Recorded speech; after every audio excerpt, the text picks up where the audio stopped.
welcome to Shakedown Zone this week, where we bring you all the news, notes, and opinions from the world of racing. Now, you might be wondering why I changed real quick and dressed up for this episode, but it's banquet week for the NASCAR Cup drivers in Las Vegas, and I figured, I'd get a little dressed up for this. Let's start with some of the superlatives from this week. Rookie of the Year goes to Chase Elliott, who took over the 24 car for Jeff Gordon this year. His first full Sprint Cup season, 17 top 10s on the season, 2 pole awards, made the chase, and he finished second at both Michigan races, so a good season in his first. Now, Crew Chief of the Year, of course, it's the mad scientist, Chad Knaus. He won a championship, so obviously he did something right. They had 5 wins on the season and 1 pole, so well-deserved for Chad. And the Mobil 1 Driver of the Year was Kyle Busch. He had 4 wins and 2 pole awards, so good for him. And then also, it's Vegas. It's the championships, so we had to do the burnouts on the Vegas Strip. Now, usually when someone says they're going to go burn down Vegas, they mean it's going to be a heck of a night. But as is the annual tradition at Champions Week, the drivers in the chase took to the Vegas Strip to tear up some really expensive tires and scare the locals, which is not easy there. All right, let's go to the banquet that was on Friday night. Sting showed up to open the show. He admitted in the pre-show that he had actually never seen a NASCAR race, so I'm sure this was a whole new experience for him. Jay Moore tried to tell some jokes that didn't go too well. I'm not even going to shame him. You got to go check those out. All the drivers got up, said a little bit here and there. Jordan Sparks got up and introduced Joey Logano and told us all that she will be singing the national anthem at the Daytona 500 this year. So all the drivers got up. They get there. They thank their sponsors, make a joke about someone trying to get a fight with them, and tell Jimmy Johnson how great he is because he's great. Then it was the man of the night's turn to get up and say a few words. Let's hear from this season's champion and 7-time champion, Jimmy Johnson. Heart and loyalty and a never-quit attitude are the foundation of our success, though. Add that with Mr. Hendrick's leadership and the unwavering support from Lowe's. Put it all in a Chevy, good stuff happens. We've been through a lot over the years, ups and downs, winning and losing, joy and heartbreak, and actually even a golf cart incident.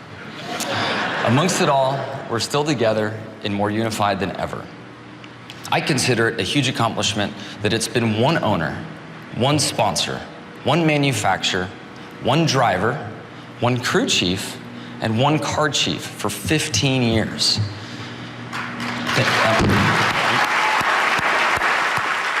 Closing, I spent some time trying to study up for this night, and fortunately could find Dale Earnhardt's acceptance speech. I took a quote from his speech from the person bringing him to the stage in 1994 after he won his 7th. He quoted Dale as saying, "I might have won as many championships as Richard Petty, but he will always be the king." I completely agree and must say, I might have won as many championships as Richard Petty and Dale Earnhardt, but I will never be the king or the intimidator. I'm just a guy from California who always wanted to race. Thank you all, have a great night.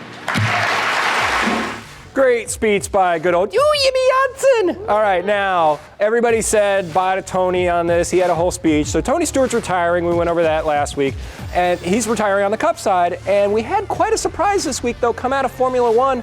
The newly crowned champ, Nico Rosberg, is retiring at the age of 31. A lot of people were really surprised by this. He had a contentious teammate relationship with Lewis Hamilton on the Mercedes team. He did win 23 Formula One races. He became teammates with Lewis in 2013, but he came in second to Hamilton the last 2 years. Now, he said he was just tired, that he wants to spend more time with his family, that he wants to hang out with his kids. I don't know what's going on there. It was very interesting. We'll have to see what happens there. And on the heels of Daytona going through a massive facelift last year, the International Speedway Corp is overhauling another one of their tracks.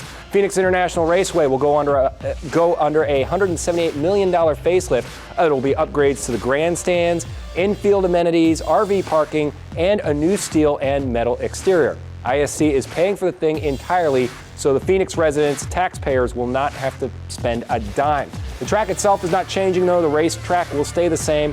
Built in 1964, this will start in 2017 and finish by late 2018. Daytona Rising, by the way, costed $400 million.